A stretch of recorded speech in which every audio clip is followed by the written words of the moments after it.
Hello, class. This lecture will cover the spirit of prophecy. So let's look at slide 1. In the book of Revelation, the Holy Spirit is the spirit of prophecy. Jesus told of the disciples that when the Holy Spirit comes, he would tell you things to come. And that was in his Gospel of John, chapter 14, verse 13. This was fulfilled in the eschatological teaching of the book of Revelation. Revelation 4:1 tells us, "After these things I, John, looked, and behold, a door standing open in heaven, and the first voice which I had heard, like the sound of a trumpet speaking with me, said, 'Come up here, and I will show you what must take place after these things.'" The message then we see to the 7 churches in chapters 2 and 3 of Revelation. We see these 7 churches are exhorted to listen to what the Spirit says to them. Revelation 2:7 tells us, "He who has an ear, let him hear what the Spirit says to the churches." This is consistent with the Johannine emphasis on the role of the Spirit in Revelation. Since the letters to the 7 churches are from the exalted Christ, the same relationship between what Christ says and what the Spirit says is found in the book of Revelation. He, that is the Spirit, will not speak on his own authority, but whatever he hears, he will speak. Jesus said that he, the Spirit, will take a mind and declare it to you. And the words of the Spirit are the words of Christ.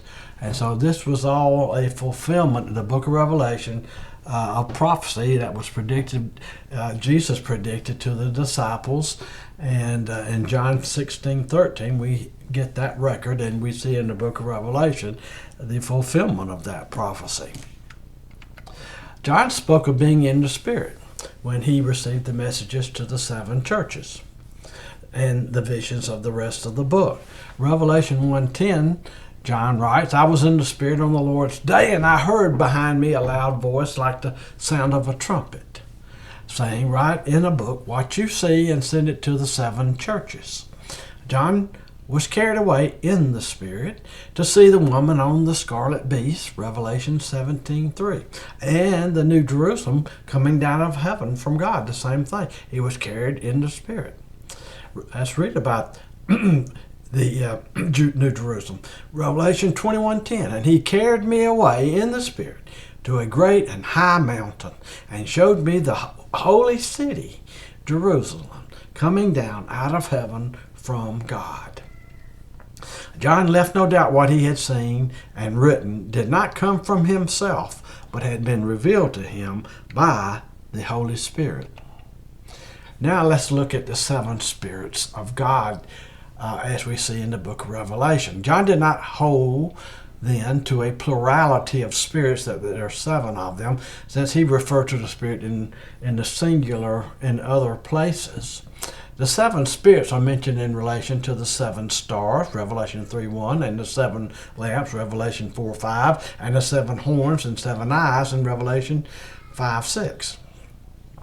The number is significant here. 7 is probably representative of perfection.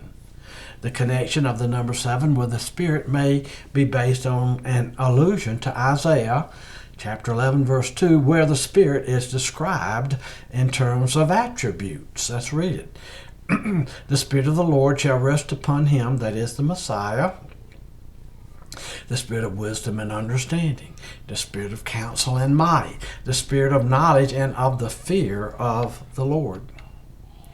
And that concludes this lecture on the spirit of prophecy.